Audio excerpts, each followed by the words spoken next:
Delhi railway സ്റ്റേഷനിൽ കുംഭമേളയ്ക്ക് പോകാനെത്തിയവരുടെ തിക്കിലും തിരക്കിലും പെട്ട് 15 മരണം. മരിച്ചവരിൽ 3 കുട്ടികളും 10 സ്ത്രീകളും. 50-ലേറെ പേർക്ക് പരുക്ക്. മരണസംഖ്യ ഇനിയും ഉയരാനാണ് സാധ്യത. വാർത്തയുടെ വിശദവിവരങ്ങളുമായി അബ്ദുൾ റഷീദ് ചേരുന്നുണ്ട്. അബ്ദുൾ റഷീദ്, അതിദാരുണമായ ഒരു സംഭവം തന്നെയാണ് നടന്നിട്ടുള്ളത്. ഇപ്പോൾ നിലവിലെ സ്ഥിതി എന്തൊക്കെയാണ്? അസിത, രാജ്യത്തെ തന്നെ ഏറ്റവും ദാരുണമായ ഒരു സംഭവമാണ് ദില്ലിയിലെ രാജ്യ തലസ്ഥാനത്ത് സംഭവിച്ചിരിക്കുന്നത്. പ്രത്യേകിച്ചും ദില്ലി ന്യൂഡൽഹി റെയിൽവേ സ്റ്റേഷനിലാണ് ഇത്തരത്തിലൊരു ഭീകരമായ ഒരു അപകടം ഉണ്ടായിരിക്കുന്നത്. നേരത്തെ നമ്മൾ 15 പേരാണ് ഇത്തരത്തിൽ അപകടത്തിൽപ്പെട്ട് മരണപ്പെട്ടിരുന്നത് എന്നാണ് നമ്മൾ റിപ്പോർട്ട് ചെയ്യുന്നത്. പക്ഷേ ഇപ്പോൾ നമുക്ക് ലഭ്യമാകുന്ന വിവരം ഈ അപകടത്തിന് ശേഷം 18 പേരാണ് ഇപ്പോൾ കൊല്ലപ്പെട്ടിരിക്കുന്നത് എന്നതാണ്. എന്തായാലും കഴിഞ്ഞ ദിവസം രാത്രി 8 മണിയോട് കൂടിയാണ് ഇത്തരത്തിലൊരു അപകടം സംഭവിച്ചിരിക്കുന്നത്. ഈ അനിയന്ത്രിതമായിട്ടുള്ള തിരക്ക്, ഭക്തരുടെയും ഒപ്പം മറ്റു യാത്രക്കാരുടെയും ഒരു തിരക്ക് പെട്ടെന്ന് തന്നെ ഈ ന്യൂഡൽഹി റെയിൽവേ സ്റ്റേഷനിൽ വരികയായിരുന്നു. ഇതിന് പിന്നാലെയാണ് ഇത്തരത്തിലൊരു അപകടം ഉണ്ടായത്. എന്തായാലും രാത്രി 9:15-നും അതോടൊപ്പം 10:30-നും ഇത്തരത്തിൽ പ്രത്യേക ട്രെയിനുകൾ പ്രയാഗ്രാജിലേക്ക് ഉണ്ടായിരുന്നു. ഈ ട്രെയിനുകളിൽ കയറാൻ എത്തിയവിടെ തിക്കിലും തിരക്കിലും പെട്ടത് എന്നാണ് നമ്മൾ മനസ്സിലാക്കുന്നത്. എന്തായാലും 1500 ജനറൽ ടിക്കറ്റുകൾ മാത്രമാണ് ഈ 2 ട്രെയിനുകൾക്ക് വേണ്ടി വിറ്റിട്ടുള്ളത്. അതോടൊപ്പം മറ്റു കോച്ചുകളിലും, അതായത് സ്ലീപ്പർ AC കോച്ചുകളിലും ഇത്തരത്തിൽ വലിയ രീതിയിലുള്ള ഒരു ടിക്കറ്റുകൾ വിറ്റഴിച്ച എന്നൊരു വിവരവും ഇപ്പോൾ റെയിൽവേ സ്റ്റേഷൻ വ്യക്തമാക്കുന്നുണ്ട്. എന്തായാലും ന്യൂഡൽഹി റെയിൽവേ സ്റ്റേഷനിലെ 14, 15 പ്ലാറ്റ്ഫോമുകളിലാണ് ഇത്തരത്തിൽ അനിയന്ത്രിതമായ ഒരു തിരക്ക് അനുഭവപ്പെട്ടത്.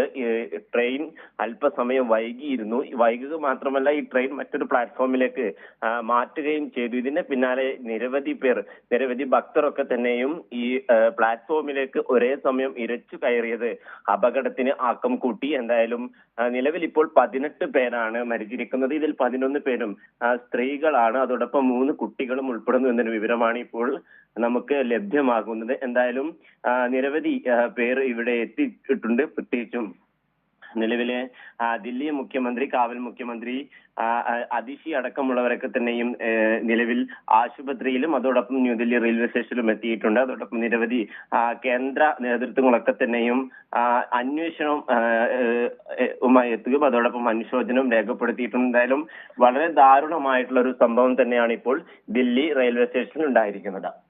അബ്ദുൾ റഷീദ്, നിലവിൽ തിരക്ക് നിയന്ത്രിക്കാനുള്ള ഒരു ക്രമീകരണങ്ങളൊന്നും ഒരുക്കിയിരുന്നില്ലേ?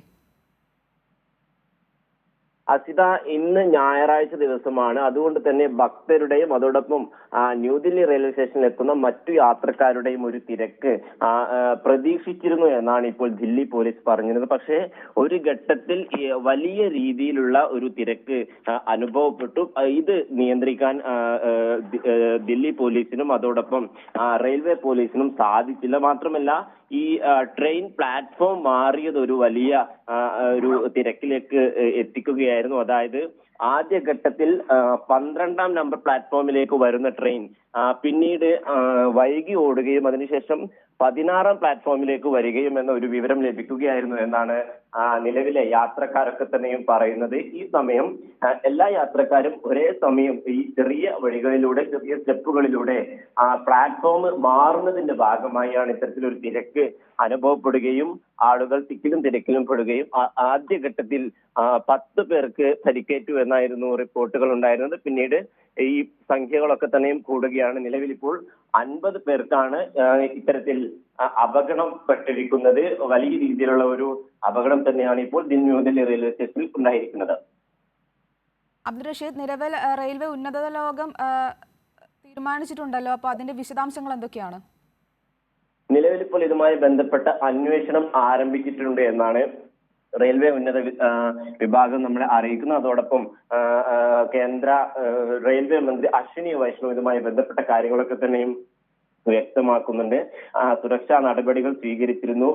പക്ഷേ ചില ആളുകളുടെ ഒരു നിയന്ത്രണം ഏർപ്പെടുത്തുന്നതിൽ ചെറിയ ഒരു പാകപ്പിഴവ് സംഭവിച്ചിട്ടുണ്ട്. പക്ഷെ അത് കൃത്യമായി അന്വേഷിക്കും. ആദ്യഘട്ടത്തിൽ ഇത്തരത്തിലൊരു അപകടമേ നടന്നിട്ടില്ല എന്ന ഒരു വാദമാണ് നോർത്ത് റെയിൽവേ വിഭാഗം അറിയിച്ചിരുന്നത്. പിന്നീട് ആണ് ഇത്തരത്തിലുള്ള വാർത്തകളൊക്കെ തന്നെയും പുറത്തു വന്നിരിക്കുന്നത്. നിലവിൽ ഈ അപകടത്തിൽപ്പെട്ടവരെയൊക്കെ തന്നെയും ആശുപത്രിയിൽ പ്രവേശിപ്പിച്ചിട്ടുണ്ട്. അതോടൊപ്പം ഈ കൊല്ലപ്പെട്ടവരുടെയും പോസ്റ്റ്മോർട്ടം നടപടികളൊക്കെ തന്നെയും ആരംഭിച്ചിട്ടുണ്ട്. ശരി, അബ്ദുൾ റഷീദാണ് വിവരങ്ങളുമായി ചേർന്നത്.